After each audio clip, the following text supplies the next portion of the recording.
even if you physically never see or speak to this person again in this lifetime, the soul connection still exists. You will always feel it. It's like a thread that connects you no matter the distance, no matter the time, and no matter the circumstances. Soul ties don't need contact to remain real. They exist in a realm that transcends logic, space, and time. Hello, beautiful souls, and welcome back. I am so glad you're here because today we're talking about something that so many of you have asked me about, messaged me about, and honestly, something I've lived through myself. It's this question that keeps you up at 3 a.m., the one that makes you feel like you're going crazy.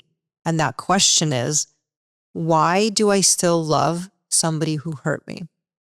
And I want to say something right off the bat before we even dive in. If you're asking yourself this question, if you're struggling with this right now, you're not broken, you're not weak, and you're not stupid. You're human. You have a heart that knows how to love deeply, and that, my friend, is not a flaw. This is a gift, even when it doesn't feel like one. So let's talk about it. Let's get into the mess of it, the truth of it, and hopefully by the end of this episode, you'll feel a little bit less alone in what you're going through. So first, let's just sit with the reality of this paradox, because it is a paradox, isn't it? How can you love somebody and also know that they deeply hurt you? How can both of these truths exist at the same time? And here's what I've learned. Love doesn't just disappear because somebody hurt you. It doesn't pack up its bags the moment betrayal walks in the door. And it doesn't evaporate the second you realize they weren't who you thought they were. Love is stubborn. Love is persistent. And love does not at all follow logic.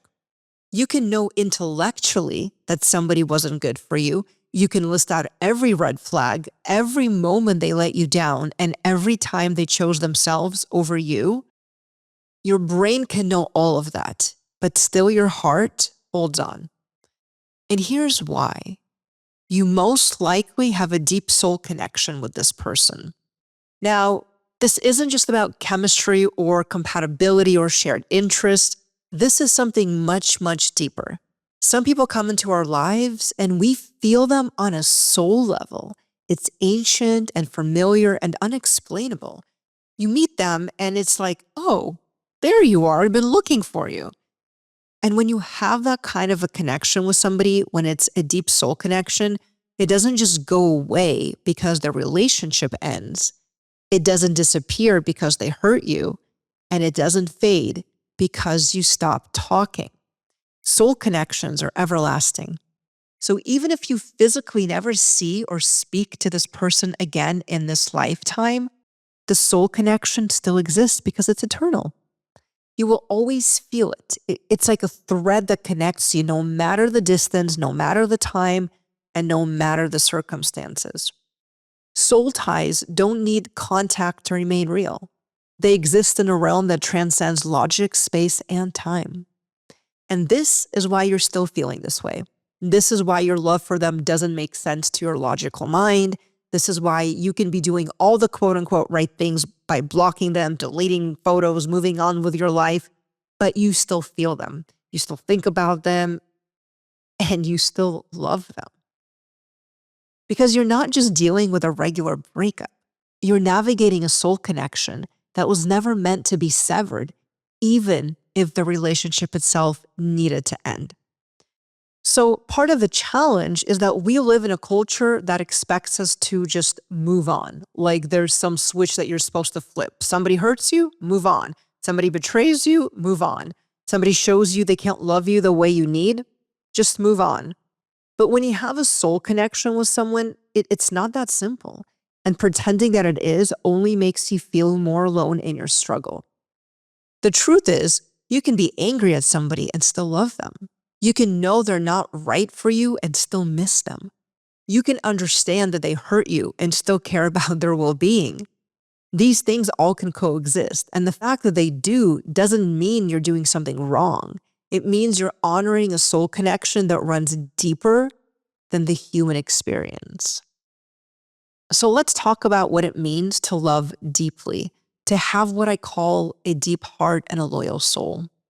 If you're somebody who still loves somebody who hurt you, chances are you're somebody who doesn't love halfway. You don't give pieces of your heart, you give the whole thing. And when you love someone, you're in it, you're committed, you're loyal, even when it gets hard and even when it hurts. This is both your greatest strength and sometimes your greatest challenge. Because people with deep hearts and loyal souls, they don't give up easily. They see the potential in people. They hold on to the good, even when the bad starts to outweigh it. They believe in second chances, third chances, sometimes even more. They think, if I just love them enough, if I just show them, if I just give them the time. And here's what I want you to understand. That loyalty, that depth, that capacity to love someone even when they've hurt you, that's not weakness. It's not naivety. And it's definitely not you being a doormat. It's you being someone who knows how to hold space for complexity. It's you being somebody who understands that people are flawed, that relationships are messy, and that love isn't always neat and clean. But here's the thing I also want you to understand. Just because you have a loyal soul doesn't mean your loyalty should be unconditional. Just because you have a deep heart doesn't mean you have to keep it open to someone who keeps breaking it. You loved it deeply, and that's beautiful, but they did not know how to hold it. They didn't know how to honor it, and they didn't know how to protect it. And that is on them, not on you. Your ability to love deeply doesn't obligate you to let someone keep taking advantage of that love. Your loyalty to them also doesn't mean that you can't be loyal to yourself. And your deep heart has room for them and room for your own healing. Both can be true at the same time. Now, here's something that might be hard to hear, but I think this is crucial for your healing. Just because you have a deep soul connection with someone doesn't mean they need to be in your life. I'm going to say this part again because I want to make sure you heard me. Just because you have a deep soul connection with someone doesn't mean they need to be in your life. You can honor the connection. You can acknowledge what you felt, what you shared, what they meant to you. You can hold gratitude for the lessons and the growth and the moments of beauty, and you can still choose not to have them in your life. And if you're struggling to understand why this person came into your life to begin with, what the purpose of this connection was, or what you were meant to gain from it, any one of my practitioners can do a soul contract relationship reading that can help you gain clarity on exactly those questions.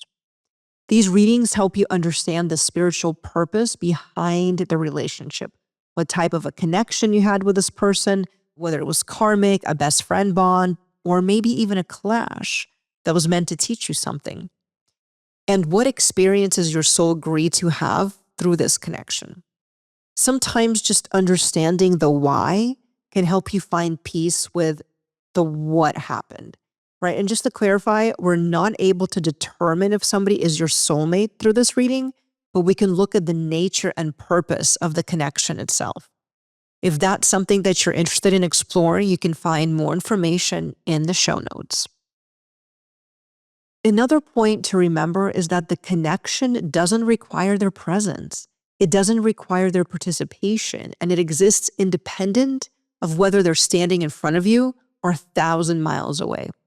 And this is actually incredibly freeing once you really let it sink in, because it means you don't have to choose between honoring what you felt and protecting yourself.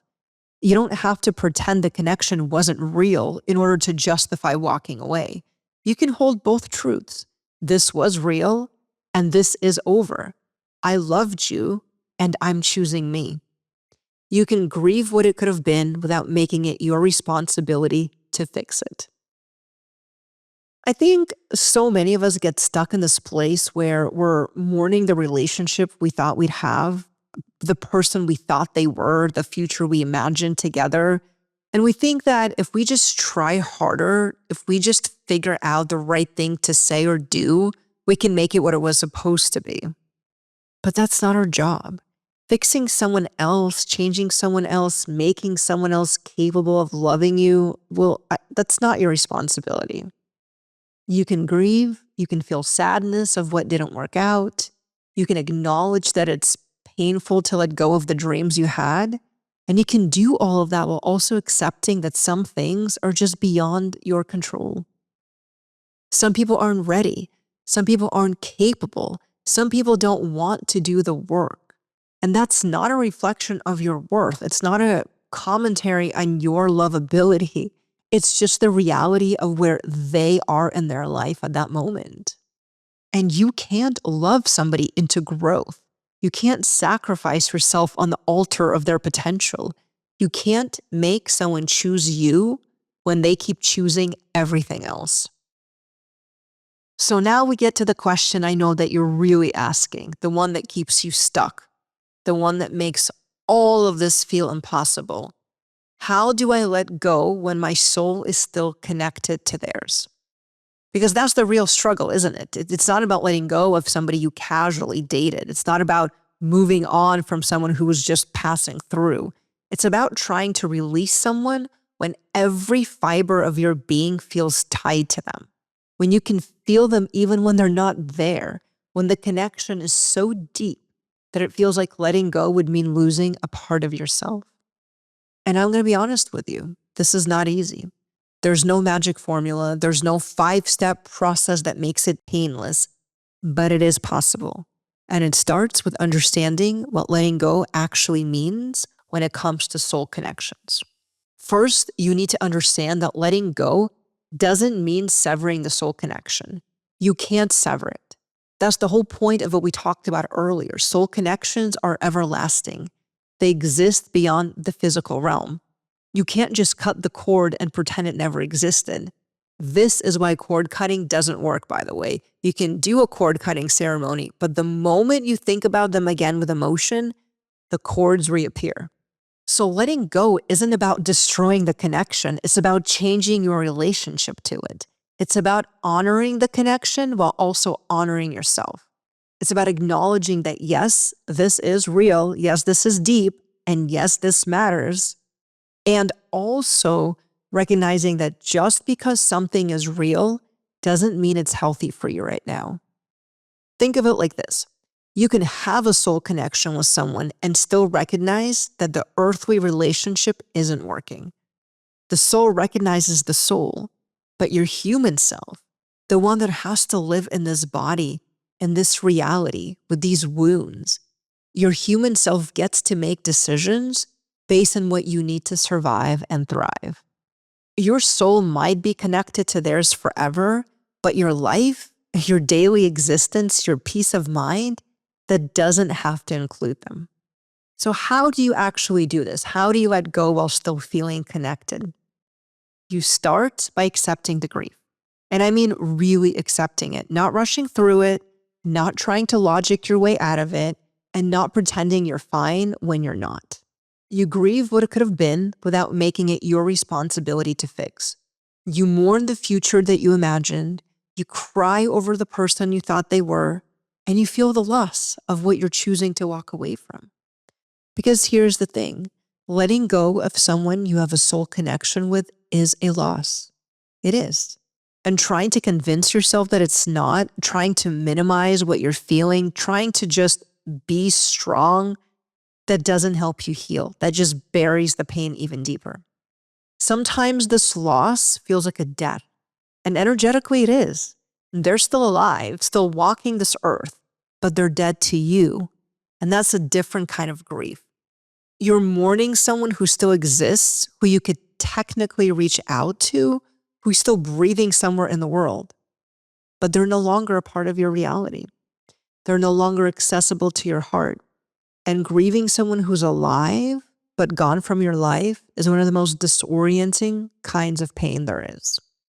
So feel it. Let yourself feel the full weight of what you're releasing. Let yourself be sad. Let yourself miss them. And let yourself wish it could be different. And then once you let yourself feel it, you start creating distance.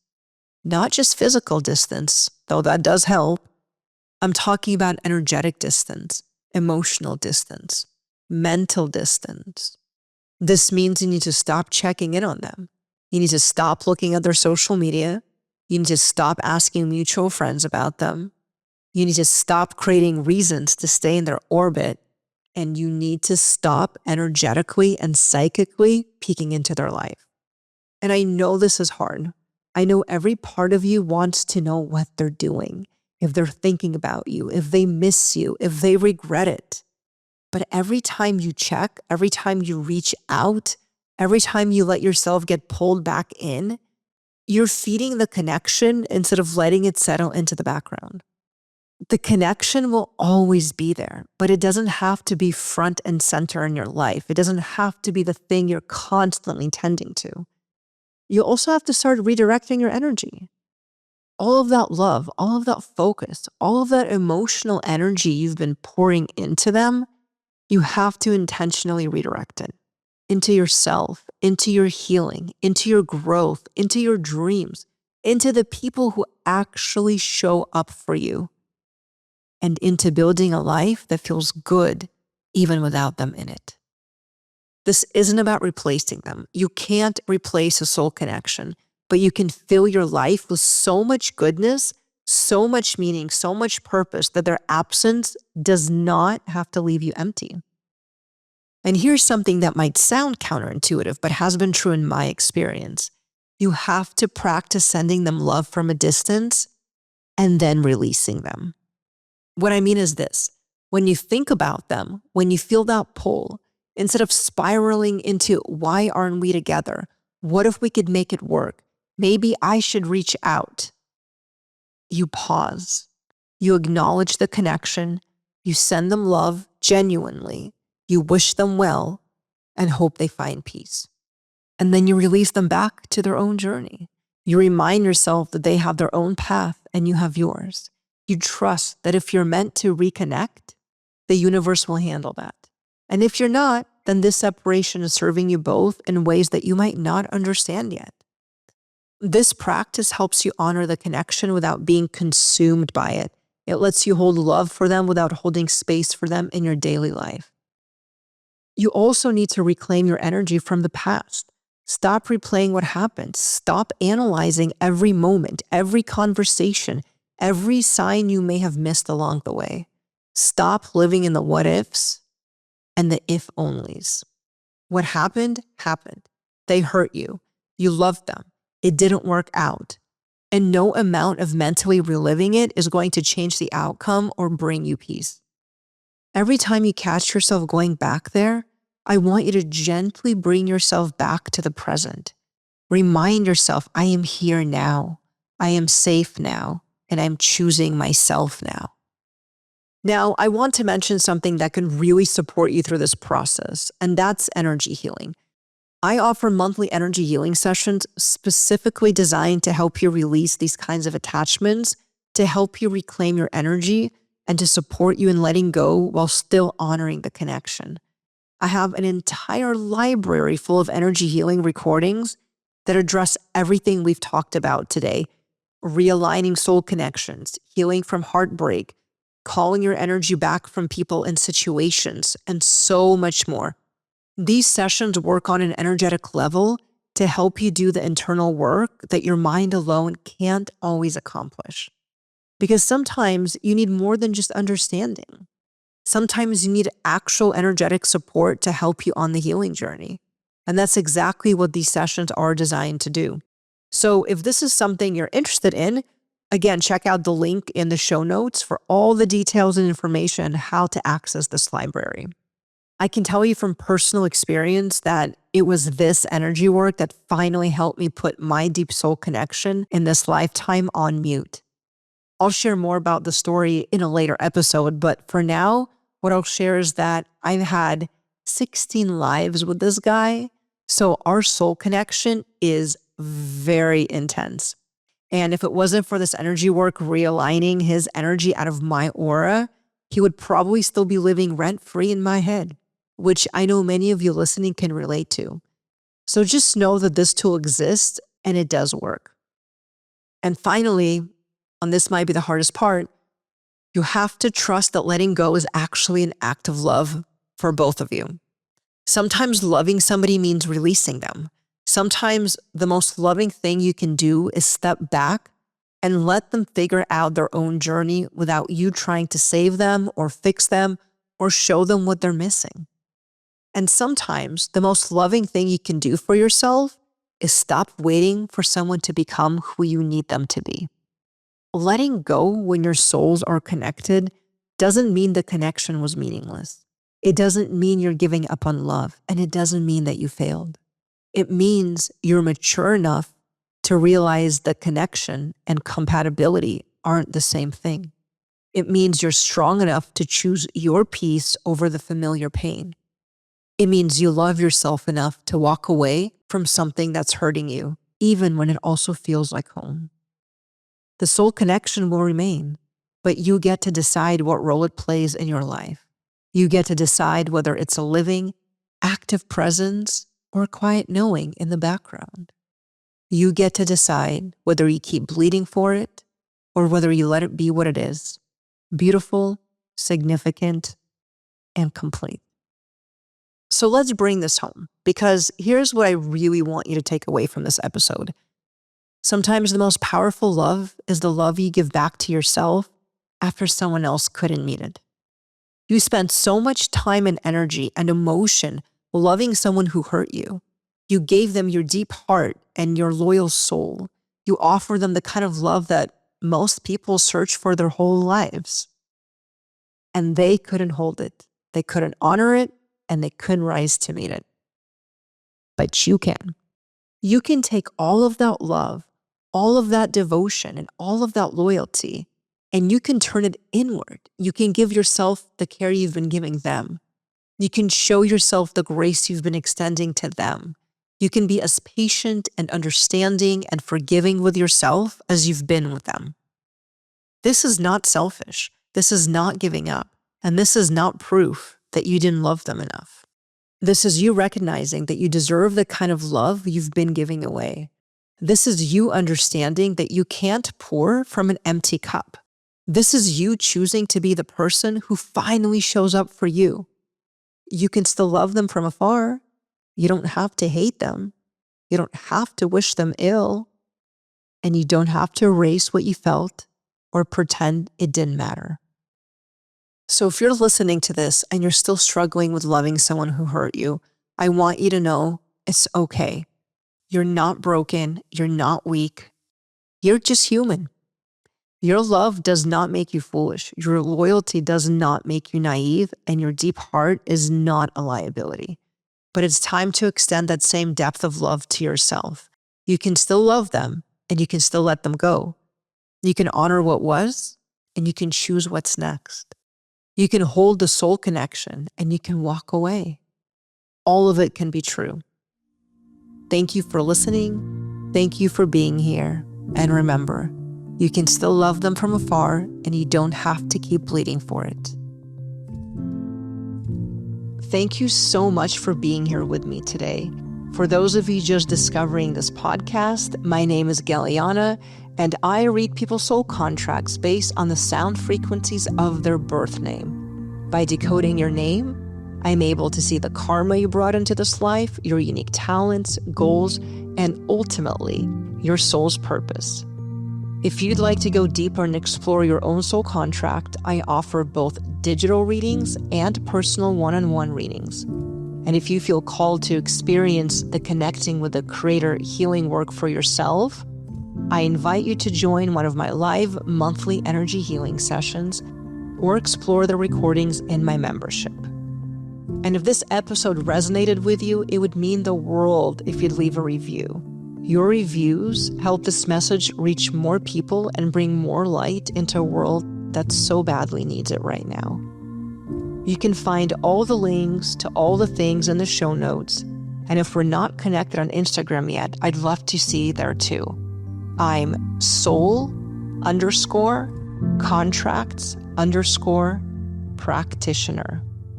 Please make sure to follow or subscribe wherever you're listening so you don't miss what's coming next. And as always, remember, You are never alone in this. Your soul knows the way home. Until next time, I'm Galiana, and this is where we awaken your soul's purpose together.